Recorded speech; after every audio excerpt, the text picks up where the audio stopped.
잠잘 때 듣는 탈무드 이야기.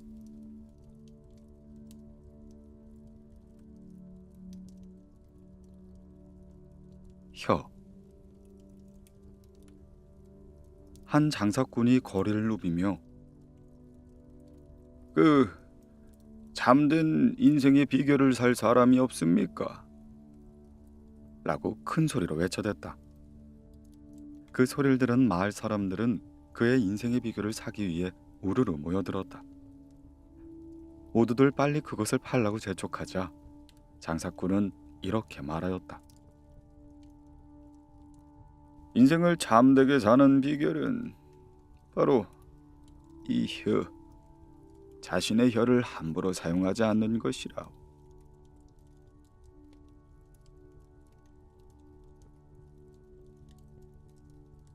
붕대. 법률과 약은 의외로 유사한 부분이 많다.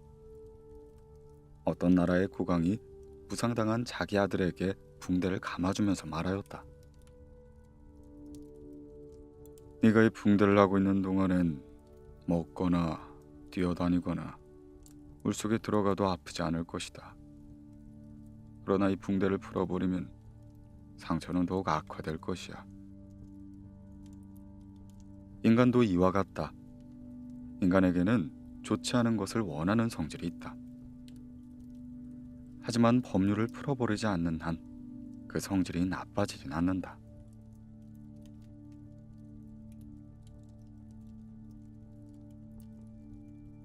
하느님의 보물. 라피 메이어가 안식일 날 교회에서 설교를 하고 있는 동안 집에 있던 그의 두 아이가 갑자기 죽음을 맞이했다. 아내는 두 아이의 시신을 위층으로 옮긴 다음 하얀 천을 씌워놓았다. 그리고 라피에게 물었다.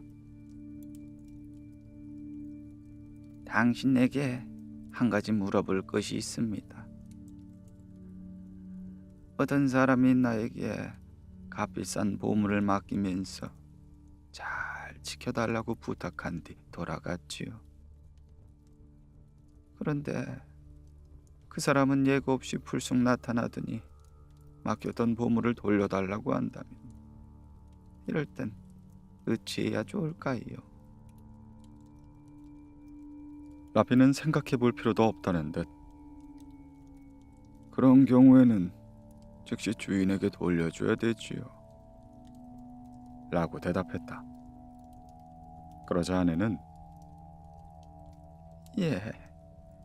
사실 방금 하느님께서 귀중한 두 개의 보물을 찾아가 버렸습니다. 라고 말하였다. 충분히 납득한 라피는 아무 말도 하지 않았다.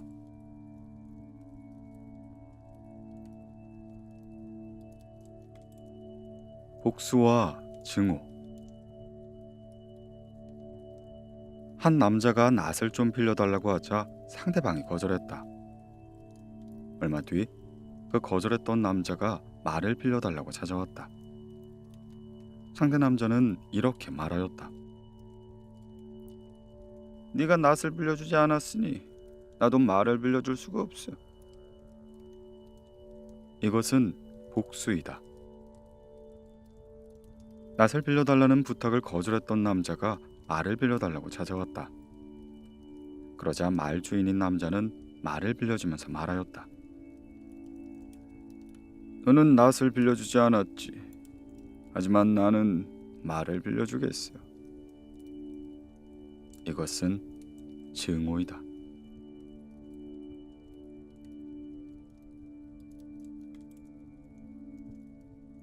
가정의 화평.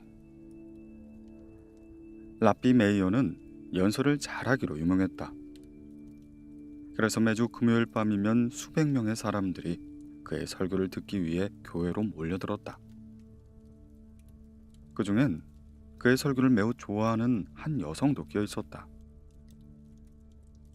일반적으로 유대 여자들은 금요일 밤이 되면 이튿날 안식일을 위해 음식을 장만해 놓곤 했다. 헌데 그 여성은 라피의 설교를 듣기 위해 모든 일을 뒤로 미룬 것이다. 오랜 시간 계속되는 라삐의 설교를 들은 뒤 그녀는 흡족한 마음이 되어 집으로 돌아갔다. 하지만 대문 앞에서 그녀를 기다리고 있었던 남편은 그녀에게 성을 내는 것이 아닌가. 당신 대체 지금까지 어디 갔다 오는 거야? 그녀는 라삐의 설교를 듣고 왔다고 대답했다. 아내의 대답을 듣고 더욱 화가 난 남편은 이렇게 말하였다. 당신이 그 라삐 얼굴에 침을 뱉고 오기 전까진 절대 집에 들어오지 말라고. 아내는 어쩔 수 없이 친구를 찾아가 얹혀있는 처지가 되었다. 그 소문을 들은 메이어는 자기가 설교를 지나치게 오래 했기 때문에 한 가정의 화평이 깨진 것이라고 자책하며 그녀를 불렀다. 그리고 눈이 몹시 아프다고 호소하면서 이렇게 말하였다. 이건 침으로 씻어야 나을 수가 있습니다. 그것이 약이 될 것이지요. 그러니 부인께서 좀 씻어내 주시오. 그러자 그녀가 그의 눈에 침을 뱉었다. 이후 제자들이 말하였다. 고명하신 라삐인 선생님께서 어찌하여 여성이 얼굴에 침을 뱉도록 그냥 두셨습니까? 라삐는 이렇게 말하였다. 가정의 화평을 되찾는 일이라면 무엇이든 해야 한다.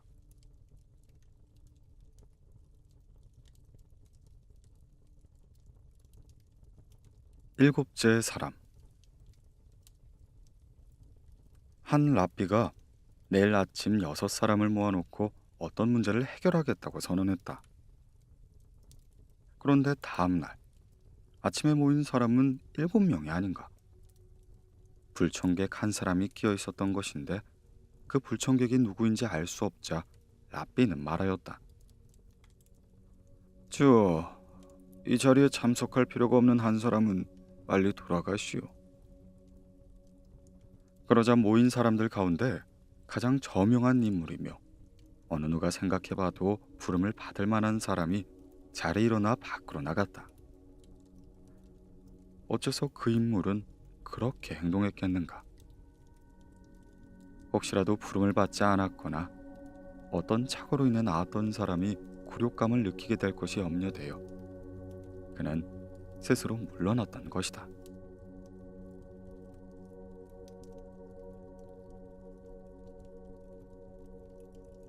질서.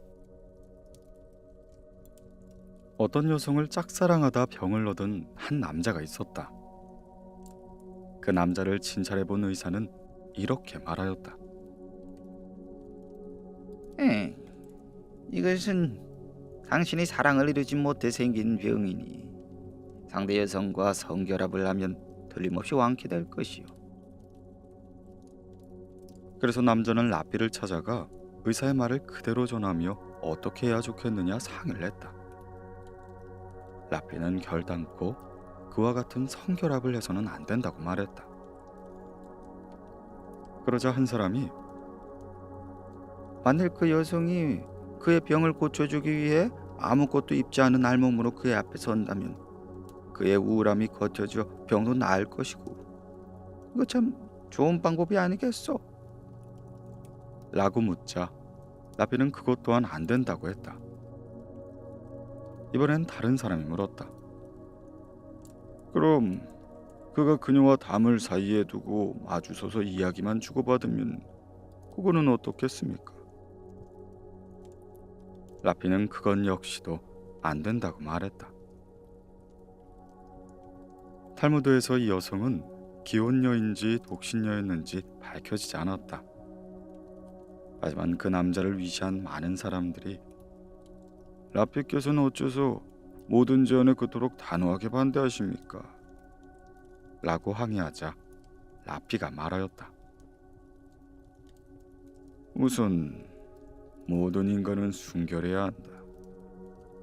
만일 사모한다는 일을 앞세워 곧바로 성결합을 한다면 이 사회의 질서는 엉망이 되어버릴 것이야. '라고 답했다.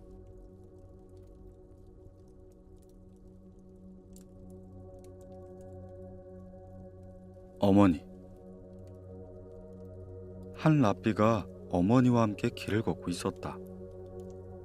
길이 울퉁불퉁하여 걷기에 매우 힘든 자갈밭에 이르자 라삐는 자기 손을 편 채 어머니가 걸음을 옮길 때마다 그 발밑을 받쳐주었다. 이것은 양친이 등장하면 반드시 아버지가 먼저 얘기되는 탈무드 중에서 유일하게 어머니만 나오는 이야기다. 이는 어머니도 아버지와 똑같이 존귀하다는 교훈을 담고 있다.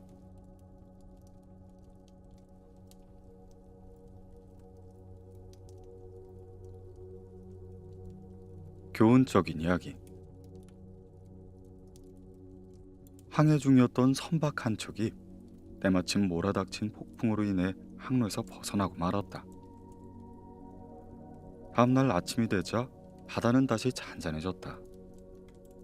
배의 후미가 아름다운 섬에 인접해 있음을 알게 되자 모두들 그곳에 닻을 내리고 잠시 쉬어가기로 의견을 모았다. 온갖 꽃들이 만발한 그 섬에는 먹음직스러운 과일이 주렁주렁 열린 나무들이 녹색 그늘을 두리우고 있었고 새들은 지저귀며 정겹게 반겨댔다. 이후 성객들은 자연스럽게 5개의 그룹으로 나눠졌다. 첫 번째 그룹은 섬이 아무리 아름답다고 해도 목적지에 빨리 도착해야 한다는 일념으로 배에 그대로 남아있던 사람들이었다. 자신들이 섬에 가 있는 동안 순풍이 불어 배가 떠날 걸 염려했던 사람들이었다. 두 번째 그룹에 속한 사람들은 재빨리 상륙하여 꽃향기를 듬뿍 들이마시고 나무 그늘 아래서 신선한 과일을 따먹고선 원기도 회복했다. 그리고 곧장 배로 돌아갔다. 세 번째 그룹 사람들은 상륙하여 섬 안으로 들어갔는데 지나치게 오랜 시간을 지체하다가 때마침 바람이 불어오자 헐레벌떡 달려왔다. 그러는 바람에 소지품을 잃어버렸거나 어렵사리 배 안에 잡아놓았던 좋은 자리들을 잃고 말았다. 네 번째 그룹은 순풍이 불어오고 선원들이 닻을 올리는 광경을 보면서도 아직 돛을 올리지 않았다든가 선장이 우리를 남겨둔 채 출항할 리가 없다며 여러 가지 이유를 붙여가며 계속 섬에 머물러 있었다. 잠시 후 정말로 배가 출발하자 당황한 그들은 허겁지겁 헤엄쳐와서 간신히 올라탈 수 있었다. 그러나 그들은 너무 서두르는 바람에 바위나 배전에 긁히고 부딪혀 부상을 당하였다. 지나치게 많이 먹고 흥분한 데다 아름다운 섬에 완전히 넋이 빠진 5번째 그룹 사람들은 출항을 알리는 백고동 소리조차 듣지 못했기 때문에 그대로 섬에 남아있을 수밖에 없었다. 그러다가 숲속에 있는 맹수에게 잡아먹히거나 독성 있는 열매를 먹고 탈이 나기도 하며 결국 모두 죽고야 말았다. 자, 당신이라면 어떤 그룹에 속했을 것인지 잠시 생각해보기 바란다. 이 이야기 속에 나오는 배는 인생에 있어 선행을 상징하고 섬은 쾌락을 상징한다. 첫 번째 그룹은 인생에서 약간의 쾌락도 가까이 하지 않았다. 두 번째 그룹은 잠시 쾌락에 젖어들긴 했지만 배를 타고 목적지까지 가야 한다는 자신들의 의무를 결코 잊어버리지 않았다. 가장 지혜로운 그룹이다. 세 번째 그룹은 지나치게 쾌락에 빠지지 않고 되돌아오긴 했지만 다소 고생을 했다. 네 번째 그룹은 돌아오긴 했지만 너무 늦게 왔기 때문에 갖가지 상처로 고통을 받아야 했다. 그러나 인간이 가장 말려들기 쉬운 것은 일생을 허영의 늪속에 빠져 지내거나 내일이 있다는 걸 망각한 채 눈앞에 달콤해 보이는 과일에 현혹되어 불쑥 먹어버리는 5번째 그룹이다.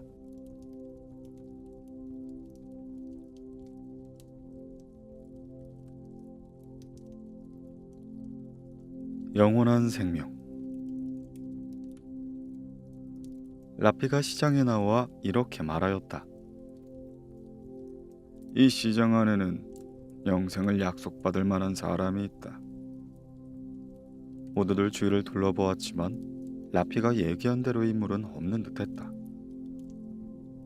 그 순간 두 남자가 라삐가 있는 곳으로 걸어왔다.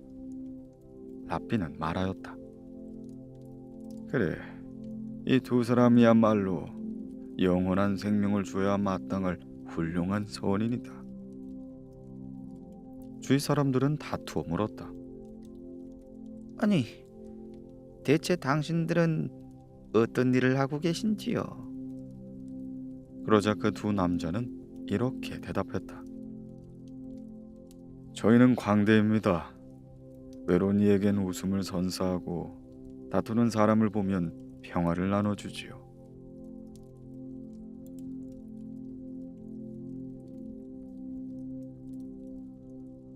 맹세의 편지. 한 청년과 미모의 아가씨가 서로 사랑하게 되었다. 청년은 일생 동안 성실할 것임을 아가씨에게 맹세했다.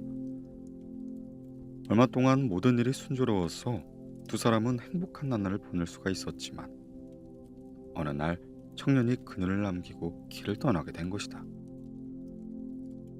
그녀는 그가 돌아오길 기다렸지만 그는 웬일인지 오랜 나날이 흘러도 돌아오지 않았다.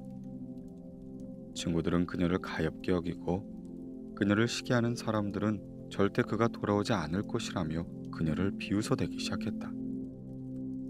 그녀는 그가 일생 동안 자기에게 성실할 것을 맹세했던 편지를 꺼내보며 매일 밤을 울었다. 그 글은 그녀를 위로하고 그녀에게 힘이 되어준 것이었다. 어느 날 마침내 그토록 그리워하던 청년이 돌아왔다.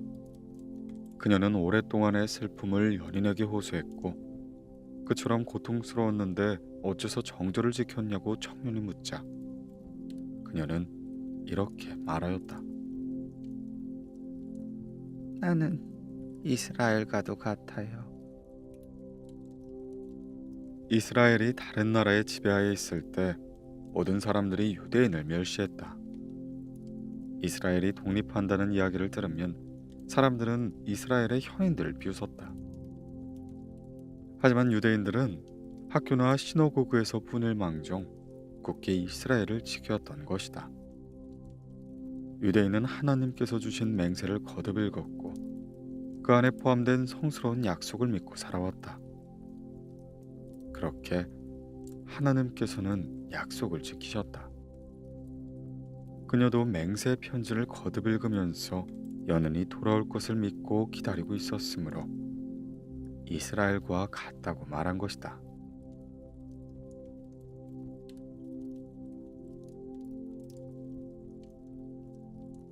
실질적인 이득. 길을 가던 몇몇 랍비가 잔인무도한 악당들과 맞닥뜨렸다. 한 랍비는 이렇게 말하였다. 저런 악한 사람들은 모조리 물속에 빠져서 죽어버렸으면 좋겠습니다. 그러자 그들 중 가장 현명한 랍비는 이렇게 말하였다. 아닐세, 유대인은 그렇게 생각해서는 안 된다네. 이들이 아무리 죽어 마땅할 만큼 잔인한 인간들이라고 하더라도 그런 기원은 하면 안 되는 거야. 악한들의 멸망을 기원하기보단 그들이 회개하기를 기원해야 하네.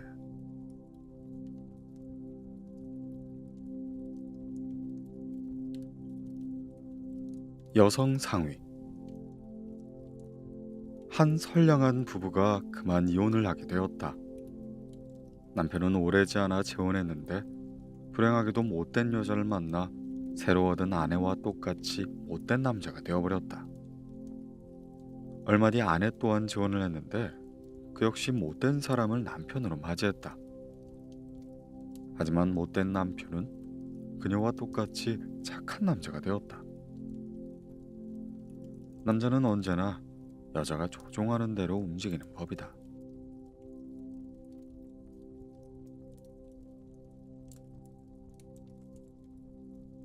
잔치.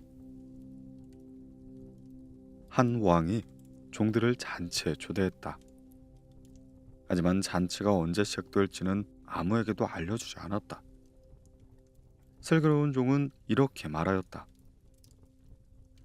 왕께서 하시는 일이니 아무 때든 잔치가 시작될 거야. 그러니 준비를 하고 있어야지. 그러면서 그는 미리 궁전 문 앞에 가서 기다렸다.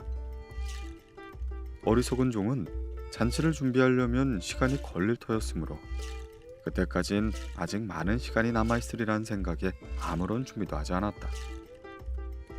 그렇게 잔치가 시작되자 슬기로운 종은 곧바로 궁전 안으로 들어가 잔치에 참석했다. 그러나 어리석은 종은 끝내 궁전에 들어가지 못했다. 인간은 하느님의 부르심이 언제 있을지 전혀 알지 못한다. 그러므로 그분의 잔치에 초대되었을 때 당황하지 않도록 언제나 준비되어 있어야 한다.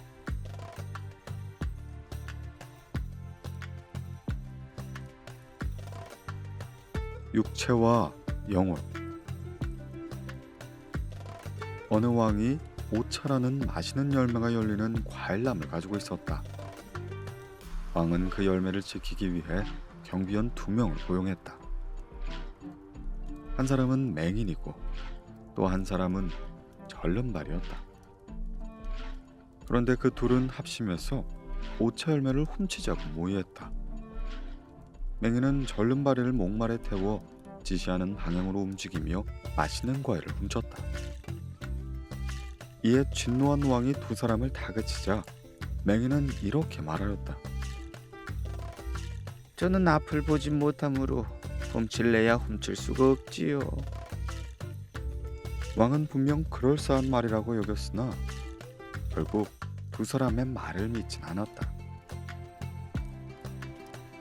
어떤 일이든 둘의 힘은 하나의 힘을 가질 때보다 훨씬 강력하다. 인간은 육체와 영혼 중 한 가지만으론 아무것도 할 수 없다. 육체와 영혼이 합치되어야만 좋은 일이든 나쁜 일이든 무엇이든 할 수가 있는 것이다.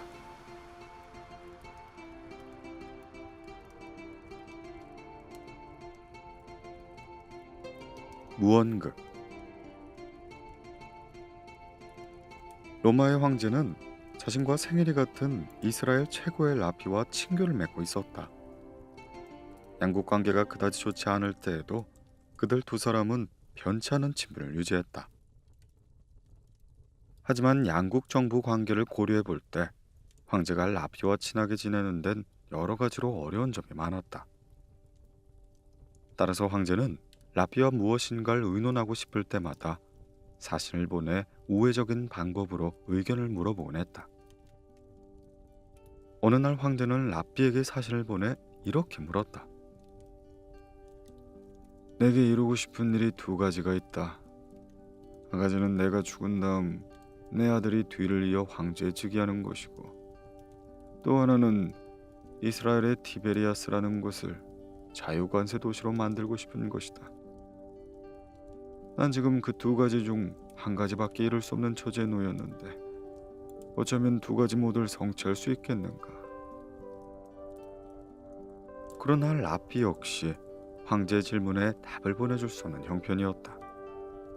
양국 관계가 매우 껄끄러운 상태였기 때문에 로마 황제의 질문에 라피가 묘안을 알려준 사실이 밝혀지면 국민들에게 악영향을 끼칠 우려가 있었던 것이다. 사신이 돌아오자 황제는 물었다. 그래, 내 이야기를 전했을 때 라피가 어떤 행동을 취하더냐. 그러자 사신은 말하였다. 예, 라피가 목말을 태운 아들에게 비둘기를 주자 그 아들이 그 비둘기를 하늘로 날려보냈으며 말이라곤 단 한마디도 하지 않았습니다. 황제는 라피가 무언중에 보인 행동의 의미를 깨달을 수가 있었다. 우선 왕위를 아들에게 물려준 다음 아들로 하여금 관세를 자유화하도록 하면 된다는 뜻이었다. 얼마 뒤 다시 황제로부터 우리 정부의 관리들이 내 마음을 괴롭히고 있다. 어떻게 대응해야 하겠는가? 하는 문의가 있었다. 라피는 또 먼저와 같은 무언극으로 정원에 달린 채소밭에 나가 채소 한 포기를 뽑아 들고 왔다. 몇 분이 지난 뒤 다시 밭으로 나가더니 아까처럼 채소 한 포기를 뽑아왔다. 그리고 계속 같은 일을 반복하는 것이었다. 로마 황제는 라피의 그와 같은 행동 속에 일시의 적을 물리치려 하지 말고 몇 차례로 나누어 하나하나 제거시켜라 라는 의미가 담겨 있음을 곧 알아차리게 된다. 인간의 생각은 말이나 글에 의지하지 않고서라도 얼마든 전달할 수 있는 것이다.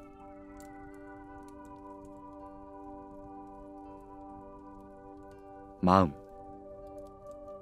보고, 듣고, 걷고, 서고, 기뻐하며 경직되고, 부드러워지고, 탄식하고, 두려워하고, 파괴하고, 거만해지고, 설득당하고, 사랑하고, 증오하고, 시기하고 반성하는 이 모든 것은 마음이 한다.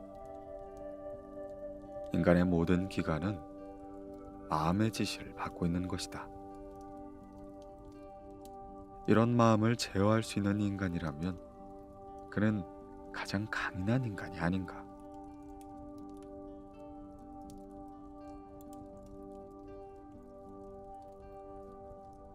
기도. 세계 여러 나라 사람들이 배에 타고 있었다. 그런데 갑작스럽게 폭풍이 불어닥치자 사람들은 제각각 자기 나라 신에게 자기들의 방법으로 기도했다. 그러나 폭풍은 한층 더 사나워질 뿐 좀처럼 멈출 기색이 보이지 않았다. 사람들은 그때까지 잠자코 있는 유대인에게 당신은 어째서 기도하지 않습니까? 하고 묻자 그도 기도를 하기 시작했다.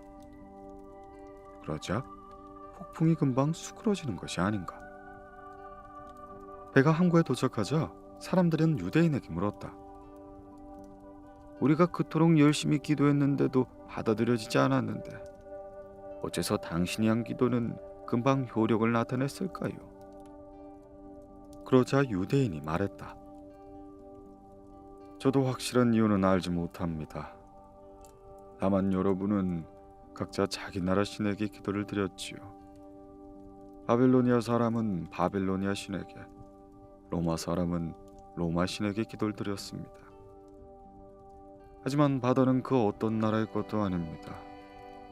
우리의 신은 우주 전체를 다스리는 유일신 하느님이시기 때문에 제가 바다에 기도드렸을 때 응답하신 것일 겁니다.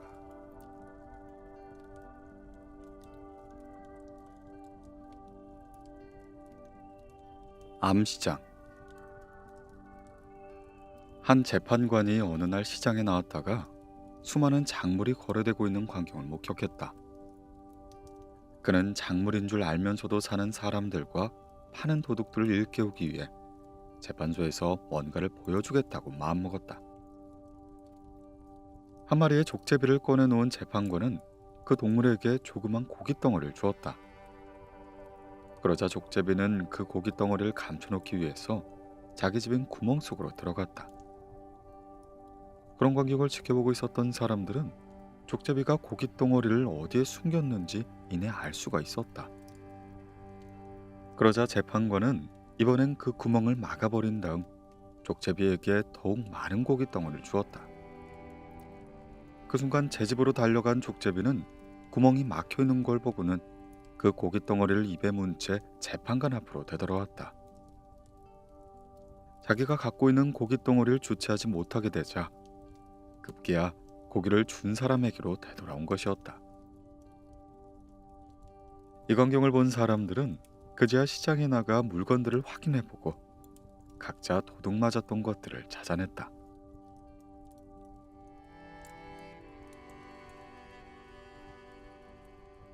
감사. 최초의 인간인 아담은 빵을 먹기까지 밭을 갈고 씨를 뿌리고 키우고 걷어들이고 빻아서 가루를 만들고 반죽하고 굽고 하는 등의 15단계를 밟지 않으면 안 되었다. 하지만 오늘날에는 돈만 있으면 빵가게에 가서 완성되어 있는 빵을 얼마든지 사올 수가 있다. 옛날엔 혼자서 해야 했던 15단계의 일을 오늘날엔 수많은 사람들이 나누어 하고 있는 것이다. 따라서 빵을 먹을 때는 그 많은 사람들에게 감사하는 마음을 가져야 한다. 혼자였던 인류 최초의 사람도 자기 몸에 걸친 옷을 만들기 위해 대단한 노력을 기울였다. 양을 잡아다 키우고 털을 깎고 실을 뽑고 옷감을 짜고 그걸 다시 깨어입기까지 많은 수고를 감수해야 한 것이다. 하지만 오늘날엔 돈만 있으면 옷가게에 가서 마음에 드는 옷을 얼마든지 사 입을 수가 있다. 옛날엔 혼자서 해야 했던 일을 지금은 수많은 사람들이 대신해 주는 것이므로 옷을 입을 때에도 늘 감사하는 마음을 가져야 하는 것이다.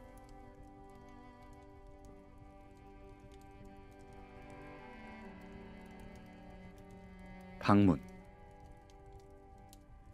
환자에게 병문안을 가면 그 환자의 병세가 60분의 1만큼 호전되지만 60명이 동시에 몰려간다고 해서 환자가 완쾌되는 것은 아니다.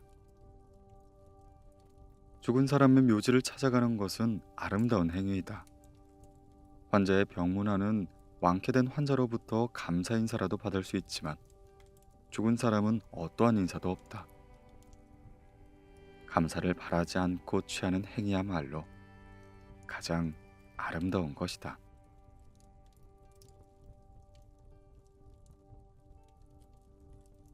강자. 이 세상엔 강한 것이 두려워하는 약한 건 4가지가 존재한다. 사자는 모기를, 코끼리는 거머리를, 정갈은 파리를, 매미는 거미를 두려워한다. 제 아무리 크고 힘이 강한 것이라고 할지라도 반드시 최강의 것이라고는 할 수가 없다. 가장 약한 것이라고 해도 어떠한 조건이 갖추어진다면 강한 것을 이길 수 있기 때문이다.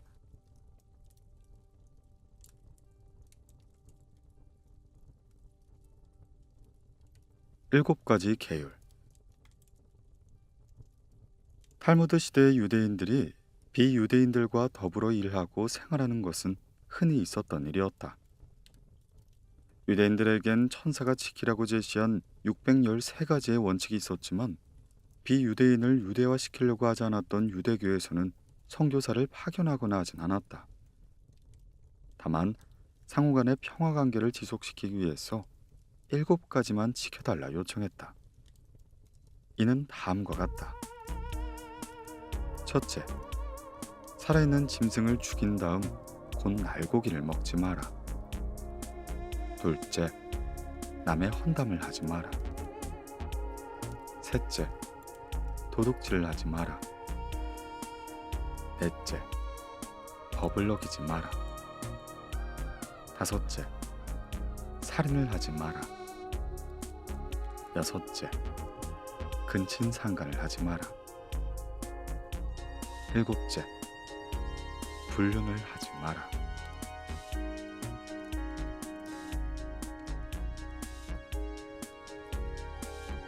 작별 인사.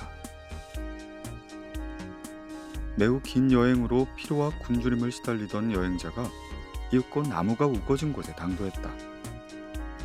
그는 나무 그늘 아래 앉아 휴식을 취하며 잘 익은 과일로 배를 채우고 옆에 있는 물을 마셨다. 그렇게 다시 힘을 얻은 그는 여행을 계속하기 위해 길을 떠나기로 했다. 나무에게 큰 고마움을 느낀 그는 이렇게 말하였다. 나무야, 어떻게 보답을 해야 할까? 너의 열매를 달게 해달라고 기도하고 싶지만 너의 열매는 이미 충분히 달. 시원한 나무 그늘을 갖게 해달라고 기도하고 싶지만 너는 벌써 그것을 가지고 있고, 네가 더욱 잘 성장하도록 넉넉한 물이 있게 해달라고 기도하고 싶어도 너에겐 그 물마저 충분하구나. 그러므로 내가 너를 위해 기도할 수 있는 것은 네가 될수록 많은 열매를 맺고 그 열매가 많은 나무가 되어 너처럼 아름답고 훌륭하게 성장하도록 해달라는 것. 이 한 가지뿐이구나. 당신이 작별하는 사람을 위해 무언가 기도하고 싶을 때 그가 벌써 충분히 슬기롭고 이미 충분히 부자이며 그가 피할 데 없이 선한 사람일 경우 다음과 같이 기도하는 것이 가장 지혜로울 것이다. 당신들의 자녀들이 당신처럼 훌륭한 사람으로 성장하길 기도하겠습니다.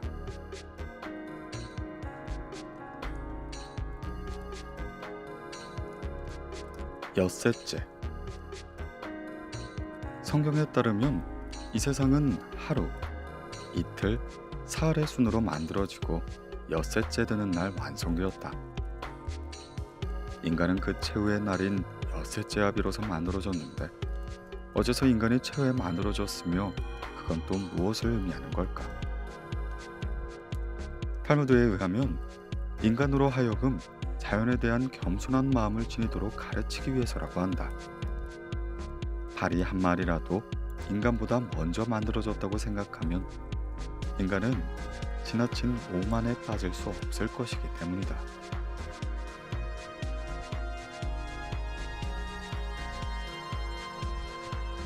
조미료. 안식일인 토요일 오후에 로마 황제가 친분이 있는 라피를 방문했다. 사전에 아무 연락도 없이 라피의 집에 불쑥 들이닥친 황제는 그곳에서 매우 즐거운 시간을 보냈다. 음식은 모두 맛있었고 식탁에 둘러앉은 여러 사람들은 입을 모아 노래를 부르거나 탈무드에 대한 이야기를 나누었다. 황제는 참으로 흐뭇해하면서 수요일에 다시 방문하고 싶다고 자청했다. 그렇게 황제가 수요일에 다시 오자 사람들이 미리 맞이할 준비를 해놓고 기다리고 있었다. 그리고 제일 좋은 그릇을 꺼내놓았으며 안식일엔 쉬던 하인들까지 전부 나와 그를 접대하기 시작했다. 요리사가 없어서 차림식밖에 내놓지 못했던 안식일과는 달리 제대로 된 음식도 많이 차려져 있었다. 그러나 황제는 이렇게 말하였다. 아이고, 음식은 지난 토요일 것이 훨씬 더 맛있었는데 혹시 그날에만 사용했던 조미료가 있습니까? 그러자 라피는 말하였다. 예, 허나 로마 황제께서는 그 조미료를 결코 구할 수 없을 겁니다. 황제는 가슴을 내밀며 말했다. 아니요, 로마 황제는 무슨 조미료든 다 구할 수가 있습니다. 그러자 라피가 말하였다.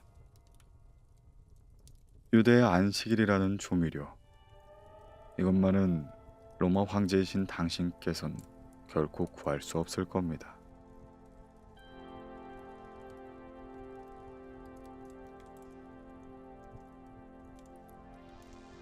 말로 되찾은 지갑. 한 마을에 들어온 장사꾼이 며칠 뒤 그곳에 박앤 세일이 있다는 사실을 알고 그때까지 기다렸다가 물건을 사기로 작정했다. 하지만 많은 현금을 지니고 온 그는 그것을 지니고 있는 것이 매우 염려스러웠다. 그래서 한적한 장소를 물색하며 자기가 지니고 있었던 현금을 모조리 그곳에 묻어두었다. 그러나 이튿날 다시 그 장소에 가봤더니 돈이 모두 사라진 것이 아닌가. 아무리 생각을 거듭 해봐도 어떻게 해서 돈이 없어졌는지 알아낼 길이 없었다. 자기가 돈을 파묻은 곳을 본 사람이라곤 아무도 없었기 때문이었다. 마침내 그는 그곳에서 멀리 떨어진 장소에 집이 한 채가 있고 그 집 담에 구멍이 뚫려져 있다는 사실을 알게 되었다. 그는 그 집에 살고 있는 사람이 그 구멍으로 돈을 파묻는 광경을 훔쳐보고 있다가 나중에 파내어 간 것이 확실하다 생각했다. 장사꾼은 그 집을 방문해서 그곳에 살고 있는 남자를 만나 다음과 같이 말하였다. 당신은 도시에 살고 있으니 아주 비상한 두뇌를 지녔겠지요. 저는 지금 당신의 그 지혜를 빌리려고 찾아왔습니다. 사실 저는 지갑 2개를 갖고 이 마을에 물건을 사러 왔습니다. 지갑 하나에는 500개의 은화, 나머지 하나엔 800개의 은화를 넣었죠. 그리고 작은 지갑을 아무도 모르는 어떤 장소에 묻어두었습니다. 근데 이 나머지 큰 지갑까지 묻어두는 게 좋을까요? 아니면 누군가 믿을 만한 사람에게 맡아달라고 부탁하는 것이 좋을까요? 그러자 남자는 이렇게 대답했다. 제가 당신 같은 입장이라면 그 누구도 믿지 않을 것이요. 차라리 작은 지갑을 묻어뒀던 동일한 장소에 큰 지갑마저 묻어두도록 하겠소. 이윽고 장사꾼이 집을 떠나자 남자는 자기가 훔쳤던 작은 지갑을 전에 묻혀 있었던 장소로 가져가 다시 묻어놓기 시작했다. 그리고 그 광경을 지켜보고 있었던 장사꾼은 무사히 지갑을 찾을 수 있게 되었다.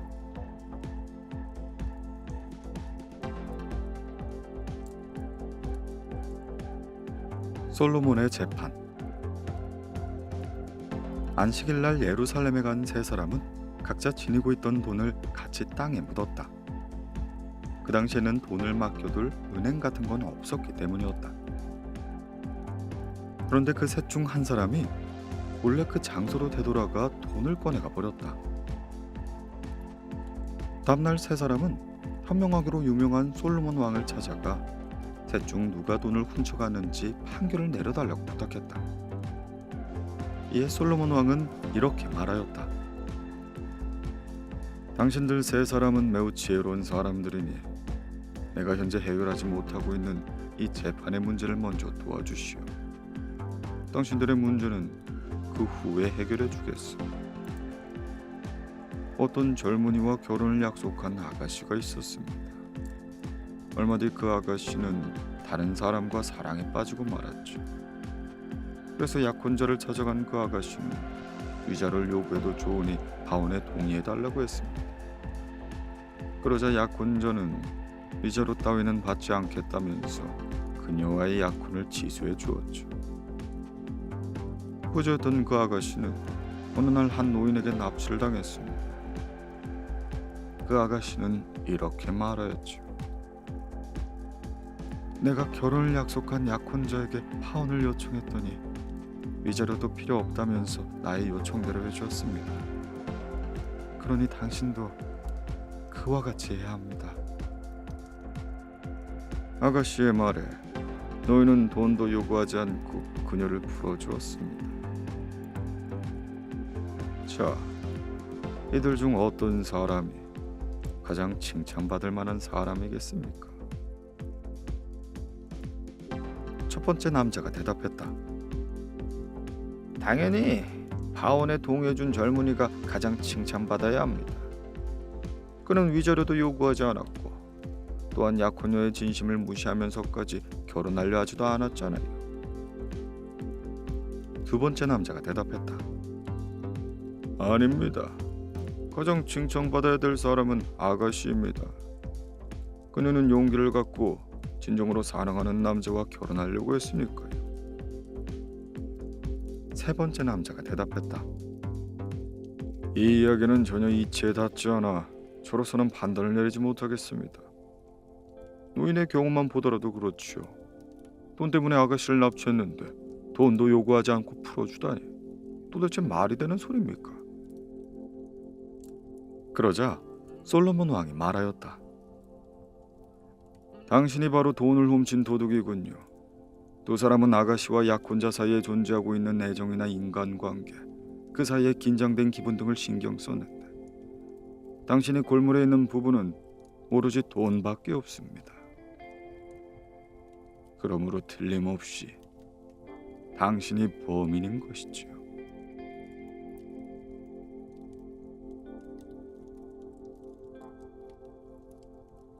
평가. 유대인에게는 인간을 평가하는 기준이 세 가지가 있다. 첫째는 돈을 넣은 지갑이고, 둘째는 술을 마시는 잔이며, 셋째는 성격이다. 이것으로 그 사람이 돈을 어떻게 쓰는지, 술 마시는 품행이 깨끗한지 지저분한지, 인내심이 있는지 없는지를 평가하는 것이다. 인간은 다음과 같은 네 가지 유형으로 구분해 볼 수 있다. 첫째는 일반적인 유형으로 내 것은 내 것이고 네 것은 네 것이라는 인간. 둘째는 이색적인 유형으로 내 것은 네 것이고 네 것은 내 것이라는 인간. 셋째는 정의감을 소유한 유형으로 내 것도 네 것이고 네 것도 네 것이라는 인간. 넷째는 나쁜 심성을 지닌 유형으로 내 것도 내 것이고 네 것도 내 것이라는 인간. 현재 앞에 앉은 인간은 세 가지로 분류할 수 있다. 첫째는 무엇이든 흡수하는 스펀지요. 둘째는 오른쪽 귀로 듣고 왼쪽 귀로 흘려버리는 터널형. 셋째는 중요한 것과 그렇지 못한 것을 선별해내는 어레미형.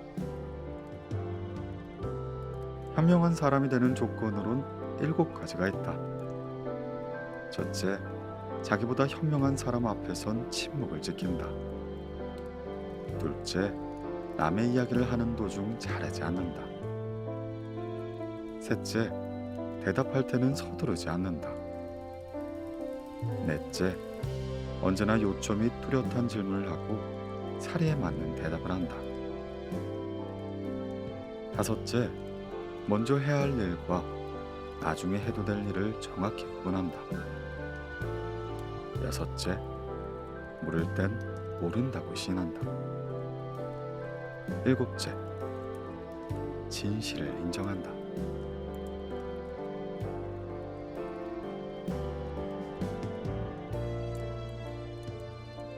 친구.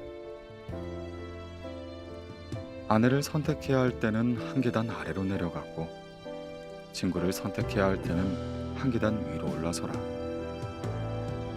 화내고 있는 친구를 달래려 하지 말고 슬퍼하고 있는 친구를 위로하려 하지 마라. 술. 머리에 술이 들어가면 비밀이 밀려나온다. 시중드는 이의 태도가 좋으면 어떤 술이라도 미주가 된다. 악마는 누군가를 항상 찾아다니는데 너무도 바쁠 땐 자신의 대리로 술을 보낸다. 포도주는 오래 묵을수록 맛이 좋아진다. 지혜도 이와 같다. 나이가 들수록 그것은 빛나는 것이다. 한나절이 될 때까지 늦잠을 자고 낮에 술을 마시며 저녁엔 쓸데없는 말이나 짓거리고 있으면 인생을 쉽게 소비할 수 있다.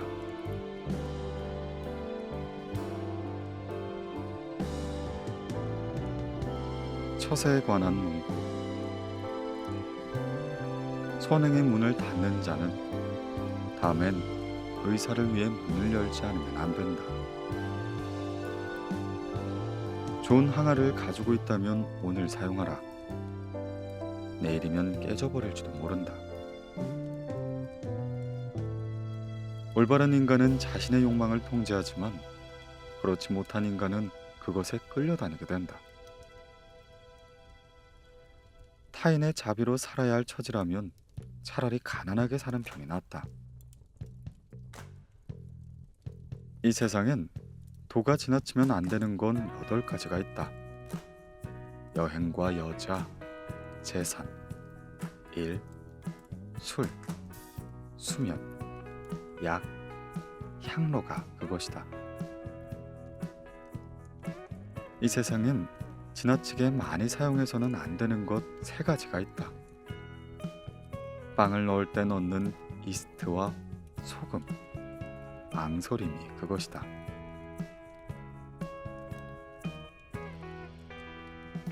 한 잎에 동전이 들어있는 항아리는 요란스러운 소리를 내지만 동전이 가득 채워진 항아리는 오히려 조용하게 된다.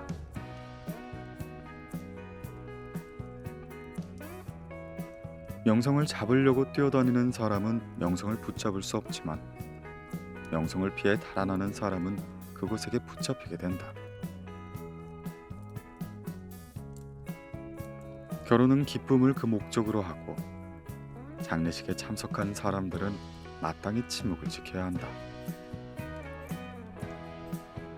달콤한 과일은 그만큼 벌레가 많이 붙고 재산이 많으면 걱정 또한 많아진다. 여자가 많으면 잔소리가 많고 자녀가 많으면 풍기가 문란해지며 하인이 많으면 집안 기물이 도둑맞게 된다. 스승보다 깊이 배우면 인생은 보다 풍요로워진다. 오랜 시간을 명상으로 보내다 보면 지혜가 늘어나게 된다. 사람들을 만나 유익한 말을 들으면 좋은 길이 열리고 보다 많은 자선을 베풀면 보다 나은 평온이 찾아온다. 남들이 모두 옷을 입고 있을 땐 벌거벗지 말고 남들이 모두 벌거벗고 있을 땐 옷을 입지 마라. 남들이 모두 앉아 있을 땐 일어서지 말며 남들이 모두 서 있을 땐 앉아 있지 말라. 남들이 모두 웃고 있을 땐 울지 말고 남들이 모두 울고 있을 때 웃지 말라.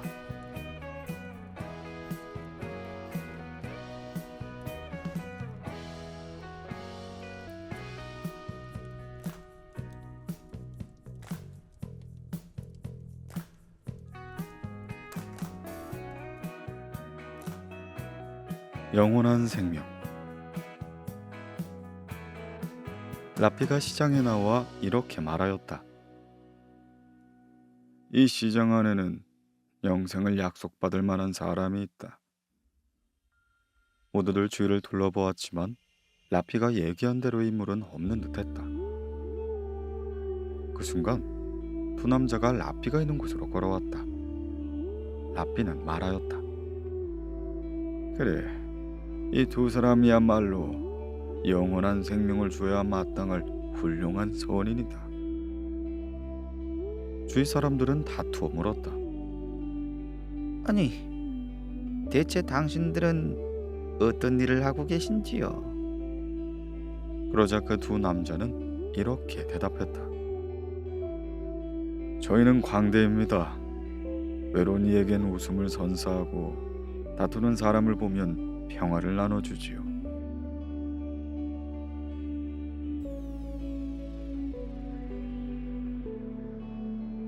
맹세의 편지. 한 청년과 미모의 아가씨가 서로 사랑하게 되었다. 청년은 일생 동안 성실할 것임을 아가씨에게 맹세했다. 얼마 동안 모든 일이 순조로워서 두 사람은 행복한 나날을 보낼 수가 있었지만 어느 날 청년이 그녀를 남기고 길을 떠나게 된 것이다. 그녀는 그가 돌아오길 기다렸지만 그는 웬일인지 오랜 나날이 흘러도 돌아오지 않았다. 친구들은 그녀를 가엾게 여기고 그녀를 시기하는 사람들은 절대 그가 돌아오지 않을 것이라며 그녀를 비웃어대기 시작했다. 그녀는 그가 일생 동안 자기에게 성실할 것을 맹세했던 편지를 꺼내보며 매일 밤 울었다. 그 글은 그녀를 위로하고 그녀에게 힘이 되어준 것이었다. 어느 날 마침내 그토록 그리워하던 청년이 돌아왔다. 그녀는 오랫동안의 슬픔을 연인에게 호소했고 그처럼 고통스러웠는데 어째서 정절을 지켰냐고 청년이 묻자 그녀는 이렇게 말하였다. 나는 이스라엘과도 같아요. 이스라엘이 다른 나라의 지배하에 있을 때 모든 사람들이 유대인을 멸시했다. 이스라엘이 독립한다는 이야기를 들으면 사람들은 이스라엘의 현인들을 비웃었다. 하지만 유대인들은 학교나 시너고그에서 분일망정 굳게 이스라엘을 지켰던 것이다. 유대인은 하나님께서 주신 맹세를 거듭 읽었고 그 안에 포함된 성스러운 약속을 믿고 살아왔다. 그렇게 하나님께서는 약속을 지키셨다. 그녀도 맹세 편지를 거듭 읽으면서 연인이 돌아올 것을 믿고 기다리고 있었으므로 이스라엘과 같다고 말한 것이다.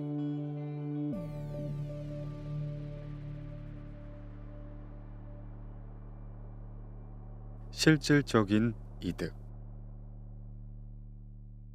길을 가던 몇몇 라피가 잔인무도한 악당들과 맞닥뜨렸다. 한 라피는 이렇게 말하였다. 저런 악한 사람들은 모조리 물속에 빠져서 죽어버렸으면 좋겠습니다. 그러자 그들 중 가장 현명한 랍비는 이렇게 말하였다. 아닐세, 유대인은 그렇게 생각해서는 안 된다네. 이들이 아무리 죽어 마땅할 만큼 잔인한 인간들이라고 하더라도 그런 기원은 하면 안 되는 거야. 악한들의 멸망을 기원하기보단 그들이 회개하기를 기원해야 하네.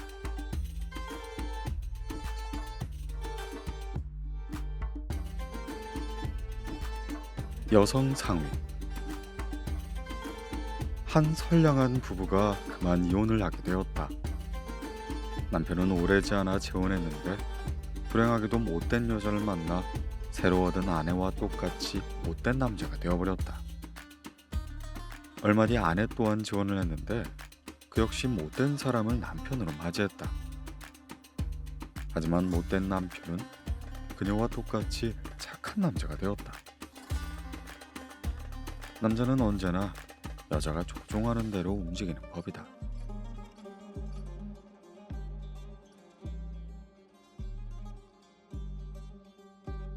잔치.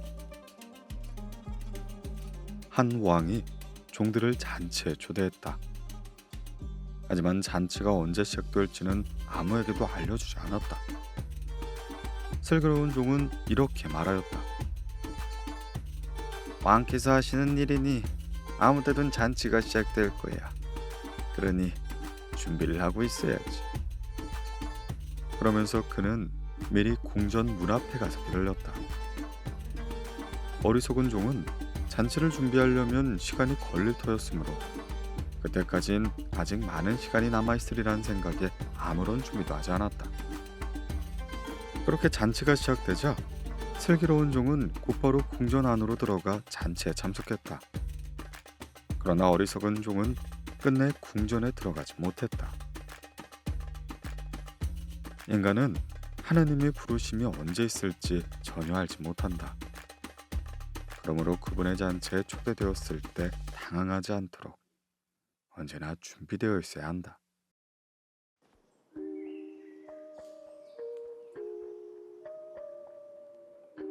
육체와 영혼. 어느 왕이 오차라는 맛있는 열매가 열리는 과일나무를 가지고 있었다. 왕은 그 열매를 지키기 위해 경비원 2명을 고용했다. 한 사람은 맹인이고 또 한 사람은 절름발이었다. 그런데 그 둘은 합심해서 오차 열매를 훔치자고 모의했다. 맹인은 절름발이를 목말에 태워 지시하는 방향으로 움직이며 맛있는 과일을 훔쳤다. 이에 진노한 왕이 2사람을 다그치자 맹인은 이렇게 말하였다. 저는 앞을 보지 못하므로 훔칠래야 훔칠 수가 없지요. 왕은 분명 그럴싸한 말이라고 여겼으나 결국 2사람의 말을 믿진 않았다. 어떤 일이든 둘의 힘은 하나의 힘을 가질 때보다 훨씬 강력하다. 인간은 육체와 영혼 중 한 가지만으론 아무것도 할 수 없다. 육체와 영혼이 합치되어야만 좋은 일이든 나쁜 일이든 무엇이든 할 수가 있는 것이다.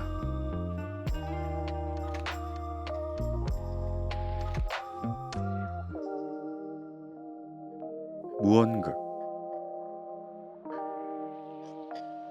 로마의 황제는 자신과 생일이 같은 이스라엘 최고의 라피와 친교를 맺고 있었다. 양국 관계가 그다지 좋지 않을 때에도 그들 2사람은 변치 않은 친분을 유지했다. 하지만 양국 정부 관계를 고려해 볼 때 황제가 라피와 친하게 지내는 데는 여러 가지로 어려운 점이 많았다. 따라서 황제는 라피와 무엇인가를 의논하고 싶을 때마다 사신을 보내 우회적인 방법으로 의견을 물어보곤 했다. 어느 날 황제는 라피에게 사신을 보내 이렇게 물었다. 내게 이루고 싶은 일이 2가지가 있다. 한 가지는 내가 죽은 다음 내 아들이 뒤를 이어 황제에 즉위하는 것이고, 또 하나는 이스라엘의 티베리아스라는 곳을 자유관세 도시로 만들고 싶은 것이다. 난 지금 그 두 가지 중 한 가지밖에 이룰 수 없는 처지에 놓였는데 어쩌면 두 가지 모두를 성취할 수 있겠는가. 그러나 라피 역시 황제의 질문에 답을 보내줄 수 없는 형편이었다. 양국 관계가 매우 껄끄러운 상태였기 때문에 로마 황제의 질문에 라피가 묘안을 알려준 사실이 밝혀지면 국민들에게 악영향을 끼칠 우려가 있었던 것이다. 사신이 돌아오자 황제는 물었다. 그래, 내 이야기를 전했을 때 라피가 어떤 행동을 취하더냐. 그러자 사신은 말하였다. 예, 라피가 목마를 태운 아들에게 비둘기를 주자 그 아들이 그 비둘기를 하늘로 날려보냈으며 말이라곤 단 한마디도 하지 않았습니다. 황제는 라피가 무언 중에 보인 행동의 의미를 깨달을 수가 있었다. 우선 왕위를 아들에게 물려준 다음 아들로 하여금 관세를 자유화하도록 하면 된다는 뜻이었다. 얼마 뒤 다시 황제로부터 우리 정부의 관리들이 내 마음을 괴롭히고 있다. 어떻게 대응해야 하겠는가? 하는 문의가 있었다. 라피는 또 먼저와 같은 무언극으로 정원에 달린 채소밭에 나가 채소 한 포기를 뽑아 들고 왔다.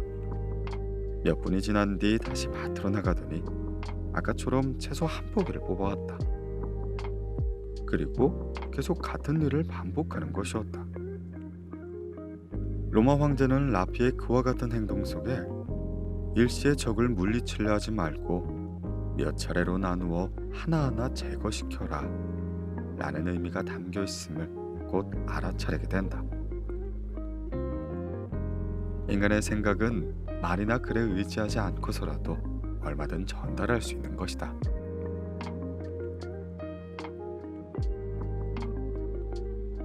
마음. 보고, 듣고, 걷고, 서고, 기뻐하며 경직되고, 부드러워지고, 탄식하고, 두려워하고, 파괴하고, 거만해지고, 설득당하고, 사랑하고, 증오하고, 시기하고 반성하는 이 모든 것은 마음이 한다. 인간의 모든 기관은 마음의 지시를 받고 있는 것이다. 이런 마음을 제어할 수 있는 인간이라면 그는 가장 강인한 인간이 아닌가.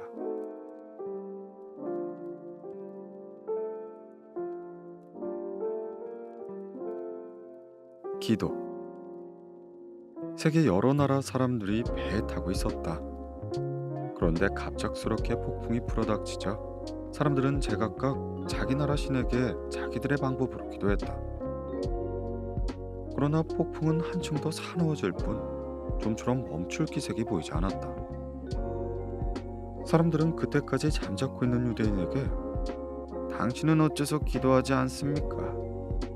하고 묻자 그도 기도를 하기 시작했다. 그러자 폭풍이 금방 수그러지는 것이 아닌가. 배가 항구에 도착하자 사람들은 유대인에게 물었다. 우리가 그토록 열심히 기도했는데도 받아들여지지 않았는데 어째서 당신이 한 기도는 금방 효력을 나타냈을까요? 그러자 유대인이 말했다. 저도 확실한 이유는 알지 못합니다. 다만 여러분은 각자 자기 나라 신에게 기도를 드렸지요. 바빌로니아 사람은 바빌로니아 신에게, 로마 사람은 로마 신에게 기도를 드렸습니다. 하지만 바다는 그 어떤 나라의 것도 아닙니다. 우리의 신은 우주 전체를 다스리는 유일신 하느님이시기 때문에 제가 바다에 기도드렸을 때 응답하신 것일 겁니다.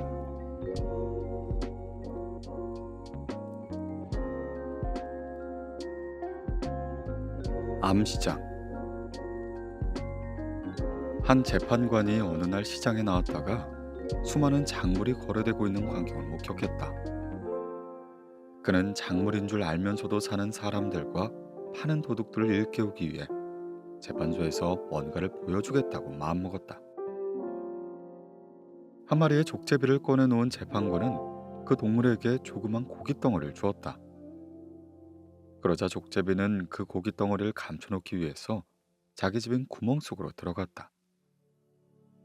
그런 광경을 지켜보고 있었던 사람들은 족제비가 고깃덩어리를 어디에 숨겼는지 이내 알 수가 있었다. 그러자 재판관은 이번엔 그 구멍을 막아버린 다음 족제비에게 더욱 많은 고깃덩어리를 주었다. 그 순간 제 집으로 달려간 족제비는 구멍이 막혀 있는 걸 보고는 그 고깃덩어리를 입에 문 채 재판관 앞으로 되돌아왔다. 자기가 갖고 있는 고깃덩어리를 주체하지 못하게 되자 급기야 고기를 준 사람에게로 되돌아온 것이었다. 이 광경을 본 사람들은 그제야 시장에 나가 물건들을 확인해보고 각자 도둑 맞았던 것들을 찾아냈다.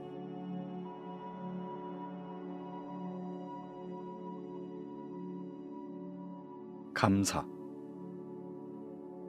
최초의 인간인 아담은 빵을 먹기까지 밭을 갈고 씨를 뿌리고 키우고 걷어들이고 빻아서 가루를 만들고 반죽하고 굽고 하는 등의 15단계를 밟지 않으면 안 되었다.